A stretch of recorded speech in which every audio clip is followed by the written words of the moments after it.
8 semaines de repousse et des décollements, on va rattraper tout ça.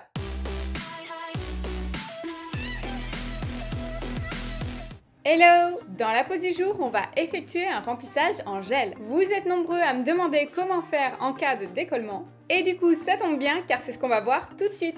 Nous avons une bonne longueur naturelle que nous allons devoir poncer, et spécialement sur les annulaires pour les redresser un peu.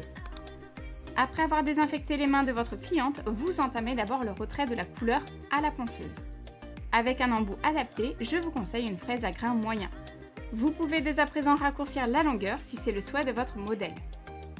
Retirez le vernis de haut en bas sans à-coups pour ne pas creuser le gel. Et avec de petits mouvements souples, vous allez retirer la couleur sur les bords. Elle se trouve proche du repli cutané. Alors c'est la pointe de votre embout que vous devez diriger contre la peau. Mais pas le corps de l'embout, qui lui est hyper abrasif et risquerait de griffer très fort la peau. Lorsque vous coupez la longueur, vous allez voir apparaître une épaisseur de gel superflue. Il s'agit ni plus ni moins de votre ancien bombé qui s'est décalé. Donc passez un petit coup dessous, en anticipation, ce n'est pas du luxe. Ensuite, pour enlever le vernis qui se trouve sur le côté droit face à vous, tournez le manche de votre ponceuse en l'inclinant d'un quart de tour quasiment. Puis, il ne vous reste plus qu'à retirer le VSP qui se trouve proche des cuticules. Le long de l'ongle naturel, et là, même chose, tenez toujours votre embout, la pointe dirigée vers l'éponychium. Ne vous en faites pas, vous ne risquez pas de la blesser avec ce type de fraise.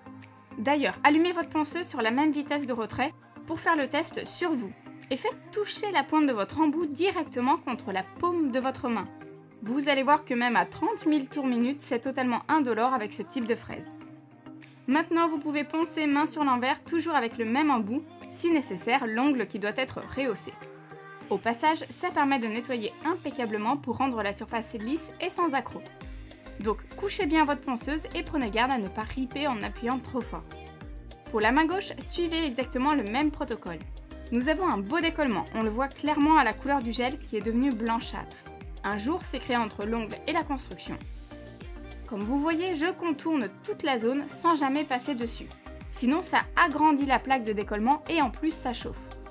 Le gel qui n'adhère plus à l'ongle va simplement sauter comme par magie, le tout dans le plus grand confort. Après avoir retiré le gel qui était déjà décollé, en contournant avec mon embout l'endroit du décollement, pour ne pas trop agrandir la plaque, je check et vérifie que ce soit suffisant. On avait déjà tenu 6 semaines sans problème sur une précédente pause, mais dès 8 semaines, notre gel a commencé à céder face aux chocs répétés. Ça commence à faire beaucoup pour ce type de longueur, car plus c'est long, plus c'est risqué d'attendre, si longtemps bien sûr. Assurez-vous de bien retirer tout le gel entre guillemets à risque, quitte à exagérer un peu le retrait, c'est plus sage. Vous raccourcissez tout de suite, ça fera moins de limage et à nouveau, vous allez passer un petit coup de ponceuse directement sous la longueur, jusqu'au bord libre pour gommer l'ongle naturel. Je compte sur vous pour toujours porter masque, lunettes de protection et vos gants bien sûr, par mesure d'hygiène et pour travailler confortablement. Terminez proprement, dépoussiérez un coup avec votre kabuki au-dessus de votre aspirateur qui doit être en marche et maintenant vous pouvez entamer le limage manuel. Utilisez une lime à grains ni trop fin pour que ce soit efficace sans avoir à forcer sur le gel, ni trop épaisse car vous abîmeriez l'ongle naturel. Pour ça, une double face 120-180, c'est parfait. Maintenant, vous allez remettre en forme la longueur. Ma cliente souhaite revenir à une forme coffine, alors il s'agit de rogner les arêtes externes vers le centre en direction de la pointe et de conserver un joli bord libre bien droit. L'aspect doit être plus fin et plus effilé qu'un carré sans aucun arrondi. Et maintenant, votre lime inclinée sous l'ongle, c'est très important. Au-delà de la mise en forme, vous devez aussi affiner la construction du gel. Donc le renforcement, surtout après 8 semaines. Il n'est plus du tout où il devrait. Tenez votre lime contre le dôme en effectuant des mouvements qui partent du bas et qui remontent en direction du plafond. Le faire dès maintenant vous permet de prendre de l'avance pour vous faciliter le travail lorsque vous allez placer le gel tout à l'heure. Inévitablement, vous devez passer sur le bout de l'ongle avec votre lime.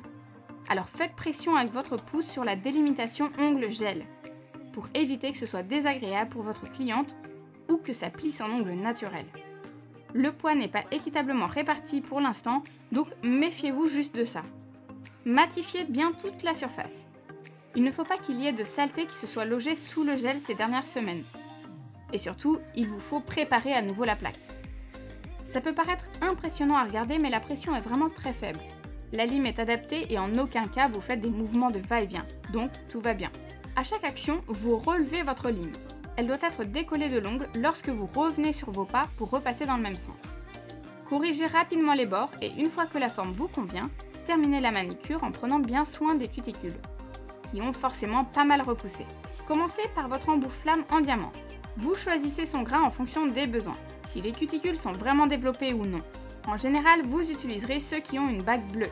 Si les peaux sont vraiment fragiles, dans ce cas, entamez le travail avec une bague rouge, qui est le repère le plus doux. L'idée maintenant, c'est de faire de la place sur l'ongle en décollant la cuticule qui est justement collée à sa surface. C'est clairement l'ennemi de toutes les poses pour la tenue du gel et de l'aspect esthétique. Pour ne pas faire de bêtises, vous avez juste à bien sélectionner vos outils.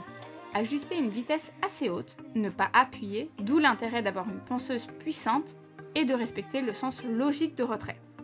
Si pour X raison la cuticule est un peu dure ou récalcitrante, repassez plusieurs fois dessus ou à la rigueur augmentez la vitesse de rotation. Vous n'y arriverez pas mieux en appuyant plus fort. Et à cause de ça, vous allez malheureusement dégrader la plaque. Et veillez toujours à orienter la partie avant de l'embout, que la moitié donc, contre l'ongle.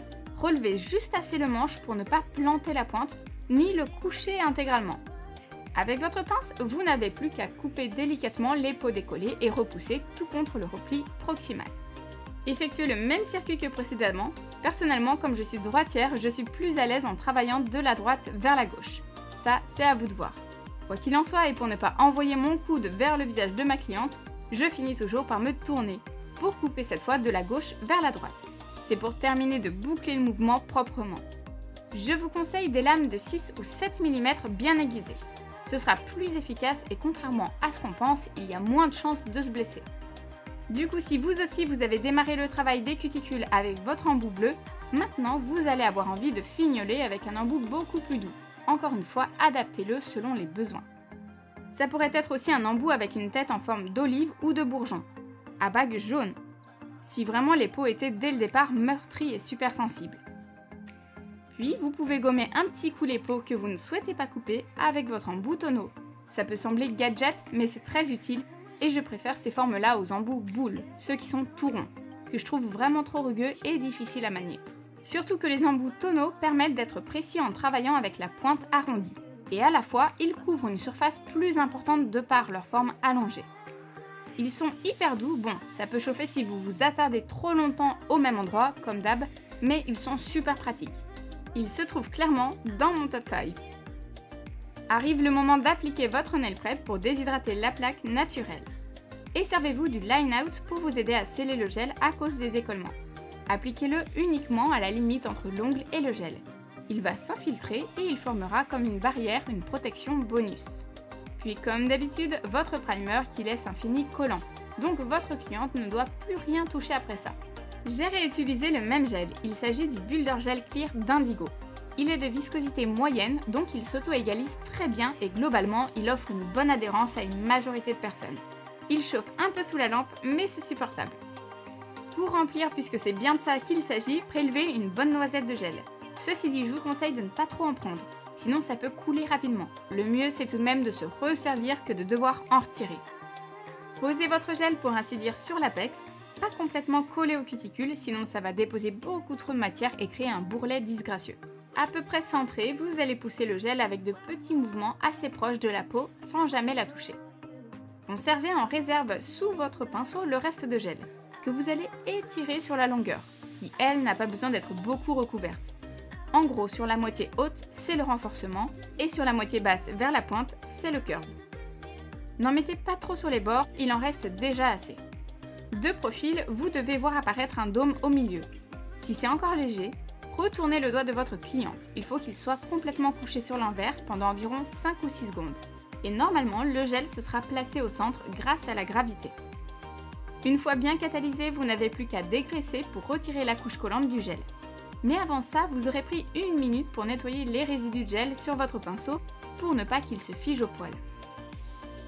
Reprenez votre lime ou une lime à grains épais, donc avec un petit chiffre. Plus les grains sont gros, plus logiquement ils prennent de la place sur la lime, et moins on peut en mettre dessus. Donc les limes les plus dures sont celles qui comportent le moins de grains. L'idée c'est de désencombrer tous les côtés qui doivent être fins. Vous allez faire en sorte de concentrer la matière essentiellement au centre de l'ongle. Du coup, ne commencez pas par limer le bombé. Contentez-vous de réajuster la forme. En attaquant par les bords, vous y verrez beaucoup plus clair. Si vous avez besoin de rehausser un peu l'ongle, tenez bien votre lime par-dessous. Ça vous aidera pour ensuite désépaissir le gel au-dessus. Un rapide passage avec votre embout cylindrique sera très utile pour longer la peau en vous rapprochant assez près là où avec la lime c'est plus risqué. Ce type d'embout va aussi vous permettre de lisser parfaitement la surface du gel. Mais si vous préférez, dépoussiérez grossièrement avec votre kabuki pour mieux travailler et passer un coup de lime polissoir. Le bloc 4 faces fait le même job, sauf que vous serez plus à l'aise avec une forme allongée pour atteindre chaque recoin. Pour les pouces, vous allez reproduire le même schéma. Une fois le limage bien entamé et que vous considérez le travail assez propre, vous pouvez passer dessus avec votre embout en acier. Comparez toujours bien les longueurs, chaque ongle face à face, ça vous permettra de voir en un coup d'œil lesquels il faut réajuster. Pour cette pose, nous avons choisi le semi-renaissance mauve pink d'ongle 24. J'en profite pour vous remercier car vous êtes de plus en plus nombreux à rejoindre le club privé. On est déjà plus de 5000 membres. Alors si ce n'est pas encore fait, inscrivez-vous en cliquant sur le lien en description tout simplement. Vous recevrez ensuite chaque dimanche mes astuces et conseils pour les prothésistes ongulaires et surtout lorsque je vais sortir mes formations, les membres auront des réductions exclusives qu'ils recevront par mail. Après avoir protégé mon semis du top coat mat, j'applique le Supreme Color Gel Black d'ongle 24 toujours. Mais cette fois de façon à laisser une zone non recouverte. Donc prenez bien le temps de le répartir correctement sans laisser de paquet. Sinon les Color Gel catalysent très mal en couche épaisse. Par chance, ce noir est très opaque, donc inutile d'en mettre beaucoup. Pour répondre à cette question, le Paint Art Gel est plus étudié pour les nail art. Sur toute une surface, il s'applique moins bien que leur Color Gel. Vous pouvez vous en servir comme un vernis, mais vous risquez de voir apparaître des traces à l'application au pinceau. Donc je vous le déconseille. Par contre, vous pourrez poser le Supreme Color Gel sur base rubber sans problème.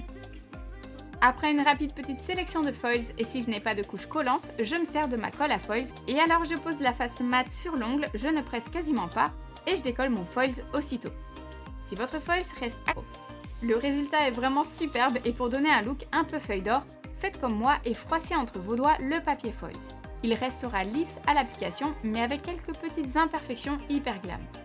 Ensuite, il faut absolument protéger avec votre top coat, mat ou brillant. Nous, on est resté sur un look glossy, à vous de voir, les deux fonctionnent très bien. N'oubliez pas vos petits pouces qu'il vaut mieux toujours isoler dans la lampe. Je catalyse ma couleur 60 secondes entre chaque couche, ça suffit amplement. À la question est-ce que je borde? Eh bien vraiment très peu, c'est juste pour uniformiser la pose et teinter à peine le bord libre, histoire que ce soit plus harmonieux et je fais exactement la même chose pour la finition. Hop, un petit coup d'huile à cuticule et on peut admirer le résultat. On obtient une pose sublime grâce à un simple remplissage malgré une repousse de 8 semaines et quelques décollements. Et voilà comment on effectue un remplissage en cas de décollement. J'espère que vous avez aimé cette vidéo. Si vous avez des questions, ça se passe en commentaire. Comme je vous l'ai dit, pensez à rejoindre le club privé si vous voulez tous mes conseils pour devenir prothésiste ongulaire. Merci à tous et nous on se retrouve très vite pour une nouvelle vidéo. Ciao!